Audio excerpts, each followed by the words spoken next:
নমস্কার, স্বাগত জানিয়ে আপনাকে ভিডিওতে। আর আমাদের সেই সময়টা চলে এসেছে এই বছরে যখন আপনাকে ট্যাক্স প্ল্যানিং করতে হবে।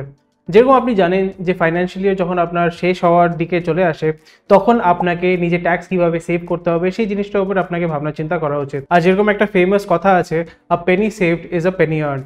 যেরকম আপনি জানেন যে জানুয়ারি হচ্ছে ডেডলাইন, বেশিরভাগ কোম্পানিজ যখন আপনার ইনভেস্টমেন্ট প্রুফগুলোকে অ্যাকসেপ্ট করে। আর এই জন্য এটা খুবই ইম্পর্টেন্ট যে আপনাকে ফাস্ট অ্যাক্ট করতে হবে, যাতে আপনি আপনার কাছে যে অ্যাভেলেবল ট্যাক্স সেভিং অপশনস আছে সেটা লাভ আপনি নিতে পারেন। আমি জানি যে ট্যাক্স ফাইলিং সিজন কিন্তু খুবই স্ট্রেসফুল হতে পারে। আপনাকে পুরনো ডকুমেন্ট সব কিছু নথিপত্র আপনাকে জোগাড় করতে হবে, বুঝতে হবে, আর ইনফরমেশন গ্যাদার করে আপনাকে ডিটারমাইন করতে হবে যে আপনাকে কত ট্যাক্স দিতে হবে আর কত ট্যাক্স আপনাকে জমা করতে হবে। অ্যাজ এ স্যালারিড এমপ্লয়ি এটা আপনার জন্য জানা খুবই ইম্পর্টেন্ট যে আপনি কোন ট্যাক্স ব্র্যাকেটের আন্ডারে আসছেন। আর আপনাকে এটাও বুঝতে হবে যে আপনার যে স্যালারি ব্রেকডাউন হচ্ছে সেটার মধ্যে কোন কোন কম্পোনেন্ট আছে, আপনার সিটিসি কী আছে, যাতে আপনি সহজভাবে আর ভালোভাবে এবং এফেক্টিভলি নিজের ট্যাক্স প্ল্যানিং এবং ট্যাক্স সেভিং করতে পারবেন। আর এটাও খুব ইম্পর্টেন্ট যে আপনাকে জানতে হবে এবং শিখতে হবে কিভাবে আপনার ফান্ডসগুলোকে আপনি ম্যানেজ করবেন, যাতে আপনার যে ট্যাক্স লাইবিলিটি আছে সেটাকে আপনি রিডিউস করতে পারবেন আপনার ইনকাম থেকে। তো যখন আপনি ডকুমেন্ট সব কিছু জোগাড় করছেন, আপনি অ্যানালাইজ করছেন, তখন আপনার মাথায় একটা প্রশ্ন আসতেই পারে যে আপনার কাছে ট্যাক্স সেভিং অপশনস কি আছে। তাহলে আজকের ভিডিওতে আমরা কি আলোচনা করবো? আজকের ভিডিওতে আপনি জানতে পারবেন যে আপনার কাছে কোন কোন অপশনস আছে, আলাদা আলাদা টাইপের যে ট্যাক্স সেভিং ইনস্ট্রুমেন্টস আছে সেটার ব্যাপারে আমরা আলোচনা করব, সেটা প্রোজ অ্যান্ড কনসের ব্যাপারে আমরা জানবো, এবং সেখানে আপনি কিভাবে ইনভেস্ট করতে পারবেন আর সেখান থেকে আপনি কত ডিডাকশন পাবেন সব কিছু আপনাকে বলবো। তো চলুন শুরু করি এই ভিডিওটাকে। আর শুরু করার আগে যেরকম আপনি জানেন যে সাবস্ক্রাইব বাটনকে নিশ্চয়ই ক্লিক করবেন এবং আপনার লাইক করবেন এই ভিডিওটাকে যদি আপনি ভিডিওটাকে লাইক করে না থাকেন। যেরকম আপনি জানেন যে আমরা কোয়ালিটি কন্টেন্ট পোস্ট করি পার্সোনাল ফাইন্যান্স এবং ইনভেস্টিংয়ের উপরে পার উইক, যাতে আপনি নিজে ওয়েলথ ক্রিয়েশন করতে পারেন এবং ওয়েলথ ক্রিয়েশনের ব্যাপারে শিখতে পারেন।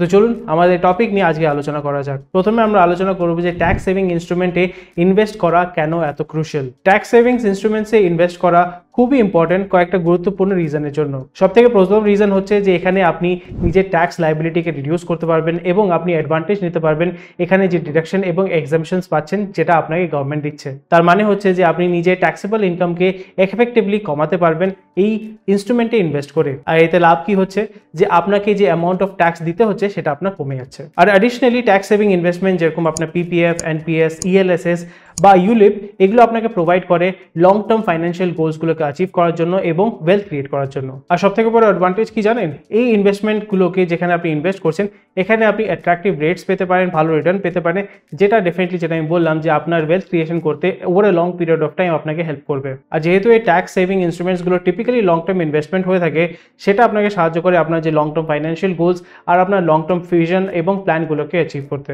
আর আরেকটা সবথেকে ভালো অ্যাডভান্টেজ কি জানেন? এখানে এটার মাধ্যমে আপনি একটা হ্যাবিট ডেভেলপ করতে পারবেন যে প্রত্যেক মাস বা প্রত্যেক সময় যে আপনার যে ইনকাম আছে সেখান থেকে কিছুটা টাকা আপনি বার করে আপনি সেভ করবেন এবং ইনভেস্ট করবেন, যাতে দুটো গোল আপনি অ্যাচিভ করতে পারবেন। একটা হচ্ছে যে আপনি ট্যাক্সও সেভ করতে পারবেন, সেকেন্ড হচ্ছে যে আপনার ফাইন্যান্সিয়াল গোলগুলোকে আপনি অ্যাচিভ করতে পারবেন over a long period of time. তো চলুন আমাদের মেইন টপিক নিয়ে আজকে আলোচনা করা যাক, যে different types of tax saving investment এবং এখানে আপনি কিভাবে ইনভেস্ট করতে পারবেন। সবথেকে প্রথমে আমাদের বুঝতে হবে যে এখানে আমাদের এটিসি বা সেকশন এটিসি আন্ডারে যে ট্যাক্স সেভিং ইনস্ট্রুমেন্টস আছে সেটা আমাদের বুঝতে হবে। সো সেকশন এটিসি আন্ডারে কি আছে? Any individual or HUF can get tax deduction up to 2 lakhs per financial year under section 80C of the income tax act। আর এখানে অন্য সেকশনগুলো আছে যেটা আপনি বেনিফিট নিতে পারবেন, সেটা হচ্ছে ATCCC এবং ATCCD। আপনি এখানে অ্যাডিশনাল 50,000 রুপিস ট্যাক্স সেভিং করতে পারবেন under section ATCCD, which can be availed by investing, মানে এটা আপনি অ্যাভেল করতে পারবেন NPS এ ইনভেস্ট করে। NPS হচ্ছে ন্যাশনাল পেনশন সিস্টেমের মাধ্যমে। তো চলুন এখন আমরা আলোচনা করব যে কয়েকটা বেস্ট ATCCC এবং ATCCD ইনভেস্টমেন্ট স্কিমসের আন্ডারে কোন কোন প্ল্যানগুলো আসে। তো সবথেকে কমন ইনভেস্টমেন্ট প্ল্যান কোনটা জানেন? সবথেকে প্রথমে হচ্ছে ইকুইটি লিঙ্কড সেভিং স্কিমস, তার মানে ELSS। যেরকম আপনি জানেন ELSS হচ্ছে একটা মিউচুয়াল ফান্ড, আর এখানে প্রাইমারিলি আপনি ইকুইটিতে ইনভেস্ট করা হয়, কিন্তু এখানে আপনার লক ইন পিরিয়ড থাকে।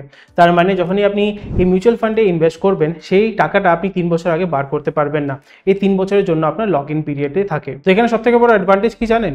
এখানে যখনই আপনি ELSS মিউচুয়াল ফান্ডে ইনভেস্ট করবেন তো এখানে আপনি ক্লেম করতে পারবেন deduction up to 1.5 lakh rupees per annum under section 80C of the income tax act। একটা জিনিস আপনাকে মাথায় রাখতে হবে যে এখানে আপনার যে ক্যাপিটাল গেইনস হচ্ছে যখন আপনি ELSS মিউচুয়াল ফান্ডে ইনভেস্ট করছেন, সেখানে আপনার সেম ট্রিটমেন্টই হবে ইনকাম ট্যাক্সের ক্যালকুলেশন যখন আপনি করবেন, যেরকম অন্য ইকুইটি ইনভেস্টমেন্টস বা ইকুইটি ইনস্ট্রুমেন্টসে আপনি যখন ইনভেস্ট করছেন সেখানে যেরকমভাবে ক্যালকুলেট করা হয় সেইভাবেই ক্যালকুলেট হবে। যেরকম আপনি জানেন যে short term capital gain tax হয় 15%, কিন্তু এখানে আপনাকে আরেকটা জিনিস মাথায় রাখতে হবে যে long term capital gain tax তখনই অ্যাপ্লিকেবল হবে যখন আপনার gains more than 1 lakh rupees during a financial year হবে। এখানে সবথেকে বড় অ্যাডভান্টেজ এটা হচ্ছে যে এই স্কিমে লক ইন পিরিয়ডটা কিন্তু অনেক শর্টার কম্পেয়ার টু অন্য ট্যাক্স সেভিং ইনস্ট্রুমেন্ট যেরকম PPF। আর যেহেতু এটা আপনার ইকুইটির সাথে লিঙ্কড আছে, তো এখানে আপনার রিটার্ন পটেনশিয়ালও কিন্তু অনেক বেশি হয় কম্পেয়ার টু PPF। কিন্তু যেহেতু আপনাকে বললাম যে যখনই আপনি রিটার্ন পাবেন রিস্কও বেশি থাকে, যেহেতু এটা ইকুইটি মার্কেটে ইনভেস্ট করা হয় তো এখানে রিস্কও কিন্তু আপনার বেশি থাকে। আর যে কোনো মিউচুয়াল ফান্ড যেরকম আপনি পারচেজ করেন সেভাবেই আপনি ELSS মিউচুয়াল ফান্ডগুলোকে পারচেজ করতে পারবেন। এখানে আপনাকে একটা ডিম্যাট অ্যাকাউন্ট খুলতে হবে এবং বিভিন্ন রকমের যে ELSS মিউচুয়াল ফান্ড অ্যাভেলেবল আছে সেটা আপনাকে দেখতে হবে, তাদের পারফরমেন্স দেখতে হবে, যে আপনার অ্যাসেট ম্যানেজমেন্ট কোম্পানি সেটাকে চালাচ্ছে সেটা দেখতে হবে। তারপরে যখন আপনি সিলেক্ট করে নেবেন যে হ্যাঁ ভাই এই ELSS মিউচুয়াল ফান্ডেতে আমি ইনভেস্ট করতে চাই, তখন আপনি সেই ওয়েবসাইটের মাধ্যমে গিয়ে বা সেই মিউচুয়াল ফান্ডের ওয়েবসাইটের মাধ্যমে গিয়ে বা যে কোনো ব্রোকারের মাধ্যমে গিয়ে সেই মিউচুয়াল ফান্ডে আপনি ইনভেস্ট করতে পারবেন। এখানে আরেকটা অ্যাডভান্টেজ হচ্ছে যে মিউচুয়াল ফান্ড যদি আপনি কিনতে চান তাহলে আপনি duly completed application form fill up করে আপনি যে কোনো চেক বা ব্যাংক ড্রাফট দিয়ে আপনার ব্রাঞ্চ অফিসে গিয়ে বা ইনভেস্টার সার্ভিস সেন্টারে গিয়ে এই মিউচুয়াল ফান্ডগুলোকে কিনতে পারবেন। আর জানেন কি সবথেকে সহজ উপায় কি? সবথেকে সহজ উপায় ELSS মিউচুয়াল ফান্ড কেনার জন্য হচ্ছে গ্রো অ্যাপ। আর গ্রো অ্যাপের মাধ্যমে আপনি সহজে অনেকগুলো মিউচুয়াল ফান্ড আপনি অ্যাক্সেস করতে পারবেন, দেখতে পারবেন, আর যেটা আপনার সুবিধা মনে হচ্ছে আর যেই ফান্ডে আপনার মনে হচ্ছে এই ফান্ডটা আমাকে ভালো রিটার্ন দেবে সেখানে আপনি ইনভেস্ট করতে পারবেন। নেক্সট হচ্ছে পাবলিক প্রভিডেন্ট ফান্ড। PPF হচ্ছে একটা সেভিং স্কিম যেটা আপনার গভর্নমেন্ট অফ ইন্ডিয়া নিয়ে এসেছে। প্রাইমারি মেইন অবজেক্টিভ হচ্ছে যে এখানে গভর্নমেন্ট অফ ইন্ডিয়া এনকারেজ করতে চায় লোকদেরকে যাতে তারা টাকা সেভ করে তাদের লং টার্ম ফাইন্যান্সিয়াল গোলসের জন্য। PPF অ্যাকাউন্ট যখন আপনি খুলবেন এই অ্যাকাউন্টটা পরে হচ্ছে আপনার যে ক্যাটাগরির মধ্যে পড়ে সেটা হচ্ছে এক্সাম্পট ট্যাক্স স্ট্যাটাস। এটা মানে হচ্ছে যে এখানে আপনি এক্সামশন পাবেন আপ টু 1,50,000 রুপিস। সেকেন্ড সব থেকে বড় লাভ কি জানেন? যে এখানে আপনি যে ইন্টারেস্ট আর্ন করবেন PPF এর উপরে সেটাতে আপনাকে কোনো ট্যাক্স দিতে হবে না, আর ম্যাচুরিটির সময় যে আপনি টাকাটা পাবেন সেটাতেও আপনাকে কোনো ট্যাক্স দিতে হবে না। আর এখানে কারেন্ট ইন্টারেস্ট রেট যেটা আপনার PPF এ দিচ্ছে সেটা হচ্ছে 7.1% পার অ্যানাম। আর এখানে PPF এ আপনাকে মিনিমাম ইনভেস্টমেন্ট করতে হবে 500 টাকা, আর ম্যাক্সিমাম ইনভেস্টমেন্ট যেটা আপনি করতে পারবেন প্রত্যেক বছর সেটা হচ্ছে 1.5 লাখ টাকা। কিন্তু একটা জিনিস মাথায় রাখতে হবে যে PPF এ আপনার একটা লক ইন পিরিয়ড হচ্ছে সেটা হচ্ছে 15 বছর। আর এখানে আপনি যদি টাকাটা বার করতে চান আপনি উইথড্র করতে পারবেন 7th ফাইন্যান্সিয়াল ইয়ারের পরে। আর এটা আপনি বলতে পারেন যে সবথেকে বড় একটা মেইন ডিসঅ্যাডভান্টেজ, কেন কি এখানে আপনাকে যেরকম রিটার্ন দিচ্ছে সেটা হয়তো আপনার মনে হতে পারে যে ইনফ্লেশন বিটিং রিটার্নস আপনাকে হয়তো দিচ্ছে না, কিন্তু এটা সবথেকে বড় অ্যাডভান্টেজ এটা হচ্ছে যে এটা গভর্নমেন্ট অফ ইন্ডিয়া আপনার ব্যাক করছে। এই জন্য এখানে অফার যেটা আপনি পাচ্ছেন সেটা হচ্ছে রিস্ক ফ্রি এবং গ্যারান্টিড। আপনি PPF অ্যাকাউন্ট অনেক সহজে খুলতে পারবেন কোনো পোস্ট অফিসে গিয়ে বা কোনো ব্যাংকের মাধ্যমে। যদি আপনি PPF অ্যাকাউন্ট ওপেন আপ করতে চান তাহলে আপনাকে অফিসিয়াল ওয়েবসাইটে যেতে হবে ওই ব্যাংকের যেখানে আপনি নিজে অ্যাকাউন্টটা খুলে রেখেছেন। সেখানে আপনি অপশন পাবেন ওপেন আপ PPF অ্যাকাউন্ট, সেখানে আপনাকে ক্লিক করতে হবে। ক্লিক করার পরে আপনার একটা অনলাইন অ্যাপ্লিকেশন ওপেন আপ হয়ে যাবে, সেখানে আপনি আপনার ডিটেলসগুলোকে আপডেট করবেন। তারপরে আপনার যে রিকোয়ার্ড ডকুমেন্টস আছে সেটাকে আপলোড করতে হবে। একবার যখন আপনার ফর্ম ফিল আপ হয়ে গেছে, ডকুমেন্টস আপলোড হয়ে গেছে, তখন আপনাকে সাবমিট করতে হবে আপনার অ্যাপ্লিকেশন। তারপর আপনি কি পাবেন? তারপরে আপনি পাবেন একটা কনফার্মেশন যে হ্যাঁ আপনার অ্যাকাউন্ট ওপেনিং এর জন্য আপনি অ্যাপ্লাই করেছেন, এবং এই ডিটেলসটা আপনি পেয়ে যাবেন আপনার ইমেল বা SMS এর মাধ্যমে। এটা আপনি অফলাইনে করতে পারেন, যে ব্যাংকের যে ব্রাঞ্চ আছে সেখানে যেতে পারেন, বা পোস্ট অফিসে গিয়ে ইন পার্সন আপনি PPF অ্যাকাউন্ট খুলতে পারবেন। এখানে আপনাকে একটা ফিজিক্যাল ফর্ম ফিল আপ করতে হবে এবং বিভিন্ন যে ডকুমেন্ট আছে সেটা আপনাকে জমা দিতে হবে, এবং যেখানে যে রিপ্রেজেন্টেটিভ আছে ব্যাংকের রিপ্রেজেন্টেটিভ বা পোস্ট অফিসের রিপ্রেজেন্টেটিভ, সে আপনাকে হেল্প করবে এই পুরো জিনিসটা করতে। নেক্সট হচ্ছে ন্যাশনাল পেনশন স্কিম বা NPS। ন্যাশনাল পেনশন স্কিম এটা আপনার government backed long term pension scheme program. সেটা বেস্ট হচ্ছে আপনার কিসের জন্য জানেন? রিটায়ারমেন্ট ফাইন্যান্সিং এর জন্য। এখানে প্রাইমারি দু রকমের অ্যাকাউন্ট অফার করা হয়, Tier 1 এবং Tier 2। Tier 1 হচ্ছে mandatory for all NPS investors এবং Tier 2 হচ্ছে ভলেন্টারি, মানে আপনার যদি ইচ্ছা হয় তাহলে আপনি সেখানে এনরোল করতে পারবেন। আর Tier 1 যেটা আছে সেখানে কিন্তু আপনি NPS ডিডাকশন পাবেন। তো যদি আপনি ইনভেস্ট করে থাকেন Tier 1 NPS এর মধ্যে, তাহলে আপনি ক্লেম করতে পারবেন 2 লাখ টাকা অবধি ডিডাকশন আন্ডার সেকশন 80C এবং under section 80CCD 1B। As an investor যখনই আপনি ইনভেস্ট করছেন এই অ্যামাউন্টটা, তখন আপনি এলিজিবল হচ্ছেন 1.5 লাখ টাকা অবধি ট্যাক্স ডিডাকশন ক্লেম করার জন্য under section 80C, and additional 50,000 rupees আপনি ক্লেম করতে পারবেন আন্ডার সেকশন 80CCD 1B এর আন্ডারে। আর এই ডিডাকশনের সাথে সাথে আপনি উইথড্রল করতে পারবেন 3 বছরের পরে। আর যে কোনো রিটার্ন যেটা আপনি NPS অ্যাকাউন্টে পাচ্ছেন আর বা ম্যাচুরিটি পরে যেটা পাচ্ছেন সেটা হচ্ছে ট্যাক্স ফ্রি, বা এখানে আপনাকে কোনো ট্যাক্স দিতে হবে না। আর এটাই হচ্ছে সবথেকে বড় অ্যাডভান্টেজ NPS এর মধ্যে ইনভেস্ট করার। আরেকটা অ্যাডভান্টেজ কি জানেন? যে যখনই আপনি এনপিএস এ ইনভেস্ট করছেন এটা একটা অংশ আপনার ইকুইটিতে ইনভেস্ট করা হচ্ছে। তার মানে হচ্ছে ট্রেডিশনাল ট্যাক্স সেভিং ইনভেস্টমেন্টসের মতন যেরকম পিপিএফ তার থেকে কিন্তু বেশি রিটার্ন আপনি পাবেন। আর এখনো অবধি এনপিএস আপনার 9 থেকে 12% অ্যানুয়ালাইজড রিটার্নস দিয়েছে। আর সব থেকে বড় অ্যাডভান্টেজ কি জানেন, যে এখানে কোনো লিমিট নেই এখানে এনপিএস এ আপনি কতটা কন্ট্রিবিউট করতে পারেন। কিন্তু একটা প্রবলেম এটা হচ্ছে যে এখানে আপনাকে কন্টিনিউ করতে থাকতে হবে আনটিল দি এজ অফ 60। কিন্তু এখানে যদি আপনি লাস্ট 3 বছর ধরে ইনভেস্ট করে থাকেন তাহলে আপনি 25% যে টাকাটা আছে সেটা আপনি উইথড্র করতে পারবেন আন্ডার টিয়ার 1 অ্যাকাউন্ট। আপনি এনপিএস অ্যাকাউন্ট খুবই সহজে ওপেন আপ করতে পারবেন অনলাইন এবং অফলাইনের মাধ্যমে। যদি আপনি অফলাইনে অ্যাকাউন্ট ওপেন আপ করতে চান তাহলে আপনাকে লোকেট করতে হবে পয়েন্ট অফ প্রেজেন্সটা কোথায় আছে, যেটা অ্যাপয়েন্ট করা হয় pension fund regulatory and development অথরিটির মাধ্যমে। আর এখানে আপনাকে কী করতে হবে, আপনাকে কেওয়াইসি ডকুমেন্টস বা কেওয়াইসি রিকোয়ারমেন্টগুলোকে ফুলফিল করতে হবে এবং আপনার নেসেসারি ভেরিফিকেশন ডকুমেন্টসের মাধ্যমে আপনি আপনার এনপিএস অ্যাকাউন্ট সহজে খুলতে পারবেন। যখনই আপনি ইনিশিয়াল ইনভেস্টমেন্টটা আপনি জমা করে দিয়েছেন এবং আপনার রেজিস্ট্রেশন হয়ে গেছে তখন আপনি পাবেন পার্মানেন্ট রিটায়ারমেন্ট অ্যাকাউন্ট নাম্বার বা পিআরএএন। আর এটার সাথে সাথে আপনি একটা ওয়েলকাম কিট পাবেন এবং পাসওয়ার্ড পাবেন যদি আপনি আপনার এনপিএস অ্যাকাউন্টকে অপারেট করতে চান। আর আপনি যদি এটাকে অনলাইনে ওপেন আপ করতে চান আরও সহজ এটা, আপনাকে যেতে হবে তাদের ওয়েবসাইট enps.nsdl.com। তারপরে আপনাকে অ্যাকাউন্ট ওপেন আপ করার জন্য আপনার প্যান কার্ড, আধার কার্ড এবং মোবাইল নাম্বারের দরকার হবে। আর যখনই আপনার অ্যাকাউন্ট ভ্যালিডেট হয়ে গেছে তখন আপনার পিআরএএন নাম্বার জেনারেট হবে যেটা আপনাকে সাহায্য করবে এনপিএস এ লগ ইন করার জন্য। আপনি এনপিএস অ্যাকাউন্ট অনলাইনে ওপেন আপ করতে পারবেন একটা ব্যাংকের মাধ্যমে। এখানে আপনাকে চুজ করতে হবে invest in NPS and apply online. Next tax saving instrument হচ্ছে ন্যাশনাল সেভিং সার্টিফিকেট বা এনএসসি।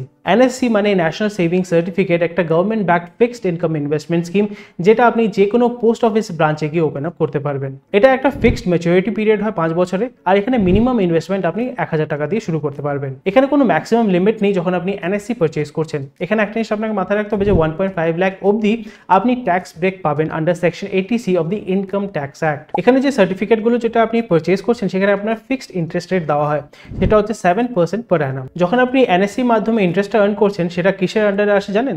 সেটা আসে হচ্ছে ইনকাম ফ্রম আদার সোর্সেস। কিন্তু এখানে সবথেকে বড় অ্যাডভান্টেজ হচ্ছে যে ইন্টারেস্টটা আপনি আর্ন করছেন সেটা রিইনভেস্ট হয়ে যায় ফর ইনিশিয়াল 4 ইয়ার্স, আর এখানে আপনাকে কোনো ইনকাম ট্যাক্স দিতে হয় না। এখানে সবথেকে বড় লাভ কি জানেন? যখন আপনি এনএসসিতে ইনভেস্ট করছেন এটা হচ্ছে আপনার গভর্নমেন্ট ব্যাকড এবং আপনার অনেক লো রিস্ক ইনভেস্টমেন্ট চয়েস। এখানে আপনাকে ফিক্সড রিটার্ন দেওয়া হচ্ছে দ্যাট ইজ 7% পার ইয়ার, আর যা আপনি ইন্টারেস্ট আর্ন করছেন সেটা কমপ্লিটলি ট্যাক্স ফ্রি। আর এখানে যেহেতু আপনার কোনো ম্যাক্সিমাম অ্যামাউন্ট নেই, আপনি 1000 টাকা দিয়ে শুরু করতে পারবেন আর যে কোনো অ্যামাউন্ট আপনি ইনভেস্ট করতে পারবেন। কিন্তু সবথেকে বড় ডিসঅ্যাডভান্টেজ এটা হচ্ছে যে এটা লক ইন পিরিয়ড হচ্ছে 5 বছরের জন্য, আর এখানে যেটা রিটার্ন হচ্ছে টিপিক্যালি আপনার ইনফ্লেশন থেকে কম থাকে। এনএসসি আপনি অনলাইন এবং অফলাইনের মাধ্যমে পারচেস করতে পারবেন। এনএসসি আপনি অফলাইন পারচেস করতে পারবেন যে কোনো ইন্ডিয়ান পোস্ট অফিসে গিয়ে আপনাকে সাবমিট করতে হবে আপনার কেওয়াইসি ডকুমেন্টস, তারপরে আপনি আপনার সার্টিফিকেটগুলোকে পারচেস করতে পারবেন। আপনি যদি এটা অনলাইন পারচেস করতে চান তাহলে আপনাকে লগ ইন করতে হবে ডিওপি ই ব্যাঙ্কিং পোর্টালে এবং আপনার নেসেসারি যে স্টেপস আছে ওটাকে ফুলফিল করলেই আপনি সহজে আপনার অ্যাকাউন্ট ওপেন আপ করে আপনি সার্টিফিকেটগুলোকে পারচেস করতে পারবেন। নেক্সট ইনস্ট্রুমেন্ট হচ্ছে ইউলিপ মানে unit linked insurance plan. Unit linked insurance plans বা ইউলিপস হচ্ছে আজকের দিনের মধ্যে সবথেকে ভালো ট্যাক্স সেভিং ইনভেস্টমেন্ট টুলস যেটা ইনভেস্টরদের কাছে অ্যাভেলেবেল আছে। যেরকম নাম শুনিয়ে আপনি বুঝতে পারছেন যে এখানে আপনাকে দুটো বেনিফিট দেওয়া হবে ওয়েলথ ক্রিয়েশন করার জন্য, এবং এখানে আপনি পাবেন ওয়েলথ ক্রিয়েশন এবং লাইফ ইন্স্যুরেন্স প্রোটেকশন, আর এখানে লক ইন পিরিয়ড হয় 5 বছরের জন্য। তো যখনই আপনি ইউলিপে ইনভেস্ট করছেন এখানে যে প্রিমিয়ামটা আপনি পে করছেন সেটা আপনার ট্যাক্স ডিডাকশনের জন্য এলিজিবল হয়ে যায় up to 1.5 lakh rupees under section 80C of the income tax act. আর সবথেকে বড় লাভ কি জানেন? যে টাকাটা আপনি পাবেন ম্যাচুরিটির সময় বা কেউ যদি মারা যায় তখন আপনার এই যে অ্যামাউন্টে যেটা আপনি পাবেন সেটা হবে tax free under section 10D। আরেকটা জিনিস আপনাকে মাথায় রাখতে হবে যে প্রিমিয়াম অ্যামাউন্ট যেটা আছে that must be less than 10% of the some অ্যাশিওর্ড two avail tax exemption on maturity.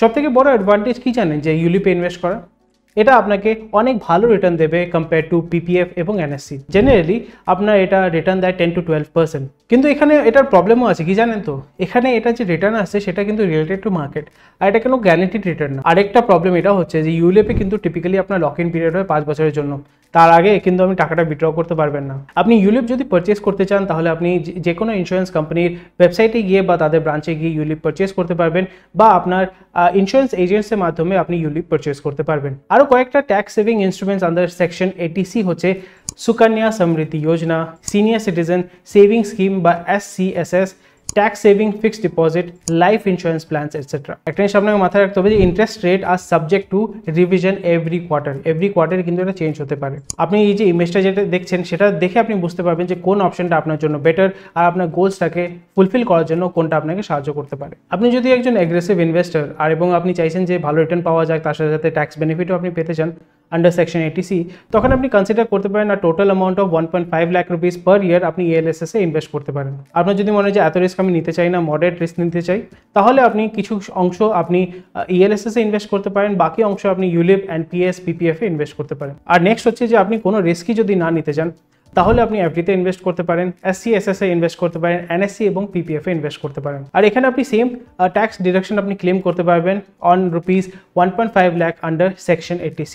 আর এখানে আপনাকে মাথায় রাখতে হবে যে main purpose of investing is tax savings. আর এটাও আপনাকে মাথায় রাখতে হবে যে কিছু পোর্শন আপনার যে ইনকাম পাচ্ছেন সেটা কিন্তু আপনার হয়তো প্রভিডেন্ট ফান্ডে চলে যাচ্ছে through your employer and employee কন্ট্রিবিউশনের মাধ্যমে। এই কেসে আপনাকে আমি সাজেস্ট করবো যে আপনি রিমেনিং যে অ্যামাউন্ট আছে যেটা হচ্ছে 1.5 লাখ টাকা, যেটা আপনি অলরেডি কন্ট্রিবিউট করেছেন PF এ আন্ডার সেকশন 80C, এটা হচ্ছে আপনার এলিজিবল হয়ে যাবে ইনভেস্টমেন্টের জন্য।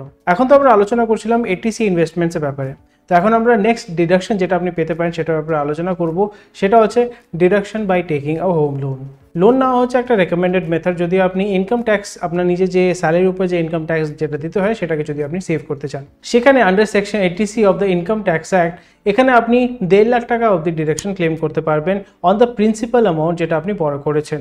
নেক্সট হচ্ছে section 24B of income tax act, সেটা আপনাকে অ্যালাউ করে maximum deduction of 2 lakh rupees সেটা আপনি ক্লেম করতে পারবেন on the interest component of a home loan, যেখানে আপনি বা যে প্রপার্টিটাকে আপনি সেলফ অকুপাই করে রেখেছেন, মানে যেখানে আপনি থাকছেন। আর এখানে কোনো আপার লিমিট নেই যে বাড়িটাকে আপনি ভাড়া দিয়েছেন। আরেকটা জিনিস আপনাকে মাথায় রাখতে হবে, যদি ভাবুন যে আপনি হোম রেনোভেশন করার জন্য লোন নিয়েছেন, সেখানে আপনি ডিডাকশন ক্লেম করতে পারবেন up to 30,000 rupees on the interest paid against the home improvement loan. এই জিনিসটা কিন্তু খুবই ইম্পর্টেন্ট। এখানে একটা জিনিস আপনাকে মাথায় রাখতে হবে যে আপনি হোম লোন নিচ্ছেন নাকি হোম ইমপ্রুভমেন্ট লোন নিচ্ছেন, সেখানে যে ইন্টারেস্ট ডিডাকশন হচ্ছে সেটা 2 লাখ টাকার বেশি কিন্তু হলে চলবে না। আরেকটা সব থেকে বড় অ্যাডভান্টেজ হচ্ছে যারা ফার্স্ট টাইম হোম বায়ার্স, ইন্ডিয়াতে যারা ফার্স্ট টাইম হোম বাই যারা করছে, সেখানে তারা অ্যাডিশনাল ট্যাক্স বেনিফিট পাবে বা ট্যাক্স ডিডাকশন ক্লেম করতে পারে 1.5 লাখ টাকা অবধি under section 80 EEA of the top of the regular 2 lakh rupees deduction যেটা আপনি পাচ্ছেন on the interest of a home loan. কিন্তু এটার জন্য এলিজিবল হতে গেলে আপনার যে স্ট্যাম্প ভ্যালু, যে প্রপার্টির যে স্ট্যাম্প ভ্যালু হচ্ছে সেটা 45 লাখ টাকা বেশি হলে কিন্তু চলবে না। আর আপনার যে লোন যেটা স্যাংশন করা হয়েছে সেটা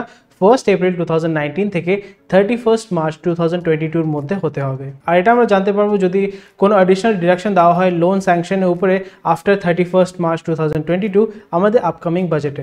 নেক্সট হচ্ছে আপনি ডিডাকশন ক্লেম করতে পারবেন হেলথ ইন্স্যুরেন্স প্রিমিয়ামসের উপরে আন্ডার সেকশন 80D। আপনি ভাবুন একটা হেলথ ইন্স্যুরেন্স প্ল্যান পারচেজ করেছেন, সেখানে আপনি প্রিমিয়াম দিচ্ছেন যেটা আপনার খরচ হচ্ছে। আর ভাবুন আপনি এখানে প্রিভেন্টিভ হেলথ চেকআপ আপনি করছেন, সেখানে আপনি এই এক্সপেন্সগুলোকে ক্লেম করতে পারবেন as a deduction under section 80D।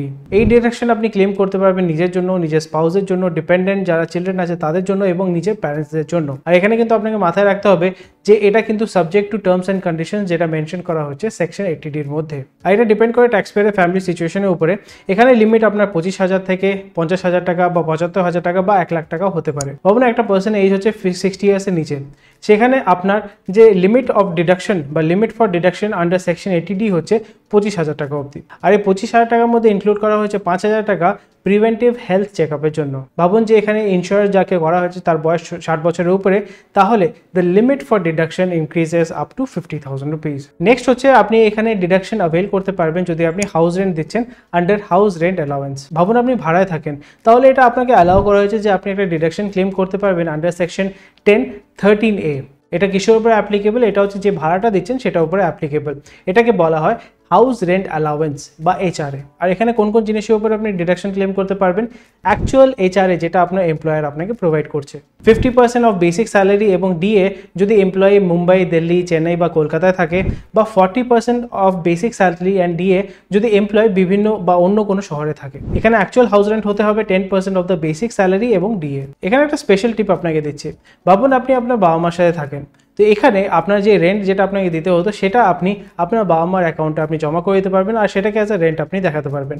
এতে লাভ কী হচ্ছে, যেখানে এইচআরের উপরে আপনি সেই ক্লেমটা আপনি করতে পারবেন, যাতে আপনার উইন উইন সিচুয়েশন হয়, আপনার বাবা মাদের তাদেরও লাভ হবে এবং আপনারও ট্যাক্স ডিডাকশন আপনি ক্লেম করতে পারবেন। নেক্সট হচ্ছে, আপনি যদি স্যালারিড এমপ্লয়েড হয়ে থাকেন তাহলে আপনি ডিডাকশন ক্লেম করতে পারবেন ট্রাভেলিংয়ের উপরে, নিজের বাচ্চাদের এডুকেশনের উপরে, কার মেনটেন্যান্স, ফোন বিল রিইম্বার্সমেন্টের উপরে বা অন্যান্য জিনিসের উপরে আপনি আপনার ক্লেমগুলোকে বা ডিডাকশনটাকে আপনি ক্লেম করতে পারবেন। তো এই জন্য এই অপরচুনিটিটাকে মিস করবেন না। আর এখানে ট্যাক্সে যে আপনাকে টাকাটা দিচ্ছে সেটাকে আপনি রিডিউস করার চেষ্টা করুন।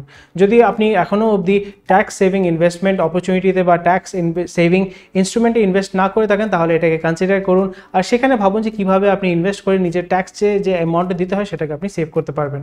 একটা জিনিস মাথায় রাখবেন, সময়টা কিন্তু বেরিয়ে যাচ্ছে, এই জন্য এটাকে প্রোকাস্টিনেট করে এটাকে ফেলে রাখবেন না, এটা উপরে রিসার্চ করুন আর মিস আউট করবেন না, যাতে আপনি আপনার যে হার্ড অ্যান্ড মানি সেটাকে আপনি সেভ করতে পারেন।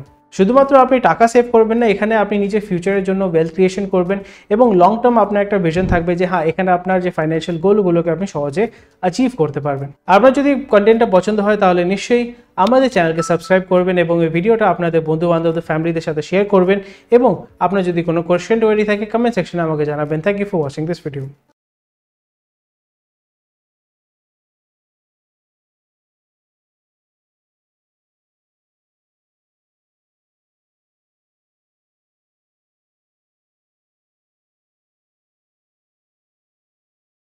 Investment in securities market are subject to market risk. Read all the related documents carefully before investing. Please read the risk disclosure documents carefully before investing. Securities market বিনিয়োগ বাজারে ঝুঁকি অধিক। বিনিয়োগের আগে সব সংশ্লিষ্ট ডকুমেন্টগুলি সাবধানে পড়ুন। Equity share, derivatives, mutual fund এবং স্টক এক্সচেঞ্জে ট্রেড বা অন্যান্য সরঞ্জামে বিনিয়োগ করার আগে রিস্ক ডিসক্লোজার ডকুমেন্টগুলি সাবধানে পড়ুন।